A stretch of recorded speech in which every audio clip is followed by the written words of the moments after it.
History. Why do we study it? Are we searching for an answer?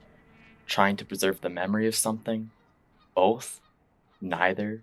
Something else? History teaches us why we are where we are, and why we are not where we are not. But why is no one here, on Jones Island, the site of the Port of Milwaukee? Well, there used to be. The first written account of Milwaukee detailed Jones Island, which was then home to the biggest Potawatomi village in the Milwaukee area after they had migrated down from the Green Bay area. Much of their history has since been lost after the removal policies of Andrew Jackson in the early 19th century. Following their removal, the Port of Milwaukee was constructed. With the city building the port on the east side of the island and Illinois Steel owning the land just south of the island, that left the northwest side of the island vacant. They heard of Milwaukee's Jones Island, and they came here, and they knew a lot of people from their territory that came here that had been commercial fishermen in Germany. So they settled there.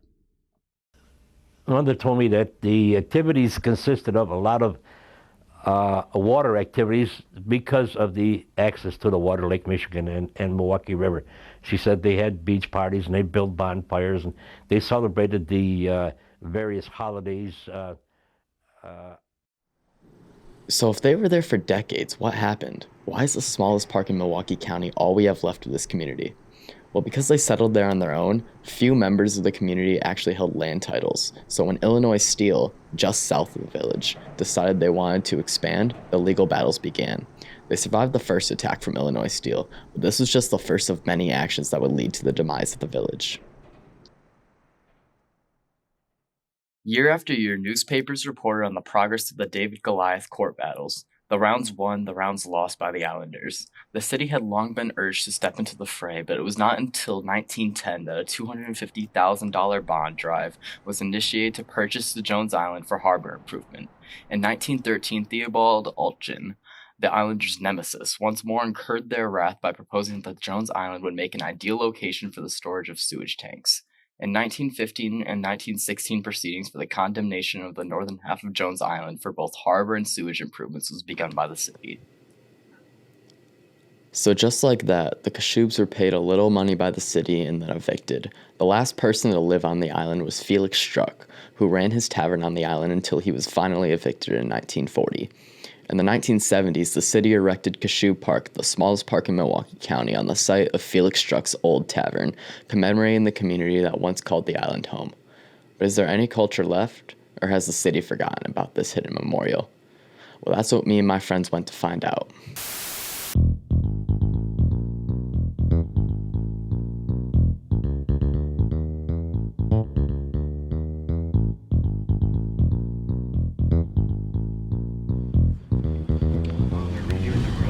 Yeah, no, so normally the road, you can just like turn here and it just goes straight down that one.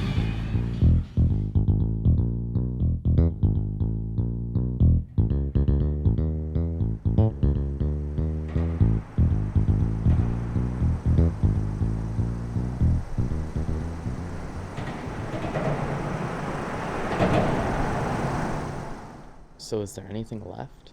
Well, the short answer is no. There's a lot of litter. There's a lot of hazard signs. Mountains and mountains of road salt. Some power tools. And then this anchor and plaque that commemorate the community, the last standing piece of history of the Kashubians in Milwaukee.